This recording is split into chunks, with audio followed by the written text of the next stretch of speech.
in transition, or like, when you give up something at the rim, there's like 3 reasons as to why it got to that point, right? It could be the wrong matchup, it could be the wrong body position, it could be anything, and so it's like you got to take it 2-3 steps back for each, and the game's just connected there, and so your defense starts with your offense, because if you take great shots and you're well spaced and you crash through the nail and you get guys stuck out of the corner, it's 5-on-5, and you have 5 guys behind the line of the ball, and then you can get matched, and then your offense starts with your defense. If you get stops and protect the rim and force the right guys to shoot contested shots, and you can get out and run. And so I think we've grown really this year at seeing the connectivity between how the game is played, and everything is a product of something else. And so we just have to continue to understand that and fight to keep those habits on both ends. Your last time in Salt Lake City, Will threw zones at you. They trapped Jason. I think he had like a season low in shot attempts. They did all types of stuff, because obviously Will knows your roster. How did you guys adjust that? Because obviously they did the same things and you guys kind of sliced through them. What did you do differently this time to kind of overcome those funky defenses that he knows to stop? We didn't lose rhythm. And so I think obviously the roster being a little bit different, we have different strengths than we had before, and so we're able to play a little bit faster. With KP's presence in the paint, we're able to get the ball in the middle of the paint, and that doesn't negate Walker Kessler, but it kind of, he's not as effective when KP's out there. So I think just all of us making plays, getting out in transition. I think JT's ability to play patient versus that and see the 2-on-1s. I think Jalen's ability to play fast. I think Derek and Drew, you saw them be aggressive with catch and shoot shots, driving to the paint, and then just constant movement. So I was pleased with the way we handled it. It didn't change our rhythm.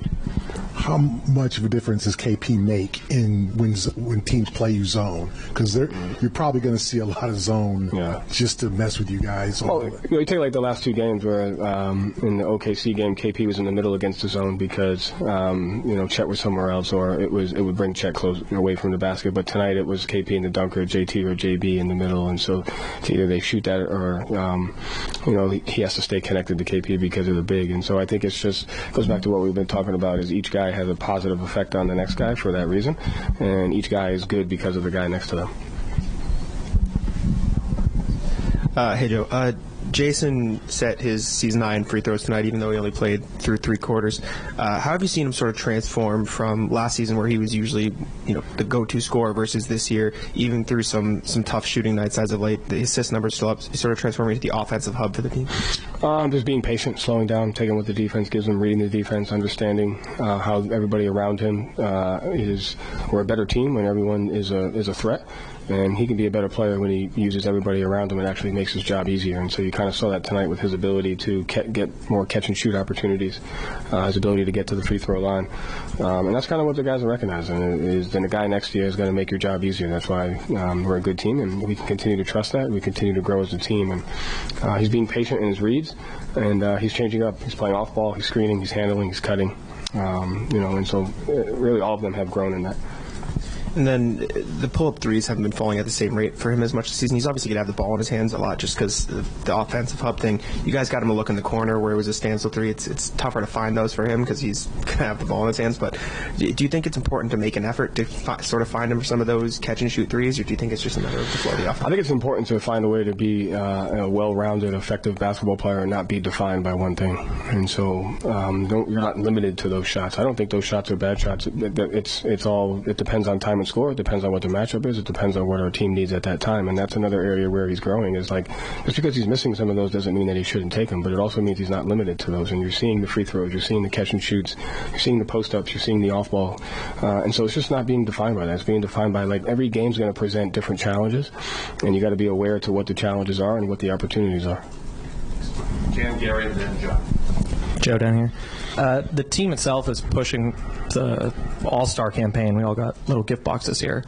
How much is that a conversation in the locker room, and how much do you think those kind of accolades and those kind of things, especially with 5 bona fide candidates on the team, how's that playing out in the locker room? I don't know. I'm not in the locker room, but I trust our guys. I trust the character. I'm sure they're talking about it. I'm sure there is some level of importance into it. I don't want to diminish how important the individual is to the team and the opportunity that they have and the legacy that making an All-Star brings. So we shouldn't diminish that at all. So I'm assuming they're talking about it. I'm assuming they want to do it because it is important.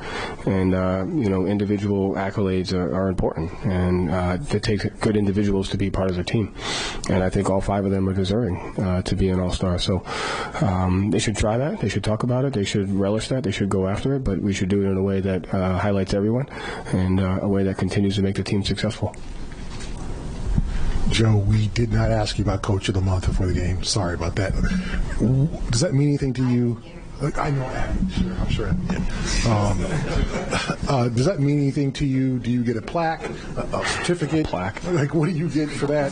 And does it mean something to me? I would probably say in the past I probably would have said no, but I think it's a testament to what we're building and what we're creating, and so it's just a testament to the staff. I wish they would change it to Staff of the Month because I'm not doing it by myself. I'm not the one controlling the scouts. I'm not the one making the edits. I'm not the one doing the matchups during the game or coming up with lineup suggestions. So that's the entire staff. And then if the players don't let me coach them, then I'm not really a good coach. So I think it's just a testament to the environment that we're creating. And so it does mean something to me because it shows what we're doing is paying off. Joe, I do think they should get rid of the award. Yes. Or change it to Staff of the Month. Staff of the Month. Yes. Okay. Mm-hmm. We're just talking about the zone, something that had bothered this team in the past. It doesn't seem to be as much. We talked yesterday about the rim protection. We're going a little back and forth, but the rim protection 8 and 3 teams after today. Yeah, so that hasn't bothered you maybe quite as much as before. Playing down to a team like this has been a problem in the past. That's not a problem as much right now. What is it about this year's team that's getting them past a lot of these little things that have bothered them in years past? It's a good question. One, I think I'll admit that it may happen at some point. So I don't think it's it's something that's not going to happen. You know what I mean? So I don't want to sit here and say we have it figured out and that we're not going to blow a lead or we're not going to take a team lightly because it's going to happen. I think it has happened in small pockets. I think the difference in this year is the ability to just get out of it quicker. You see it all the time in the NBA, blown leads, difficult times, teams struggle, teams go on, let a team go on a 15-0 run or whatever the case may be. And so I think we're just not staying in that space longer. It's there, we acknowledge it, and we move on as fast as we can. I think that's the key is we want to be perfect. We want to win every single game. We want to win every game that you're supposed to, but that's just not how it goes. And so you take a look at some of the examples in the past. The OKC game, we battle back. The Philly game at Philly, we battle back. Guys have been out. We plug guys in, and we look the same. The Detroit game, we're losing. We come back, and like you said, when we have leads, we usually do a good job of doing that. So I think it's just a matter of having the expectation of it's not going to go your way all the time, and when it's not, how quickly can we get back to being our best? Thank you, Joe. Thanks.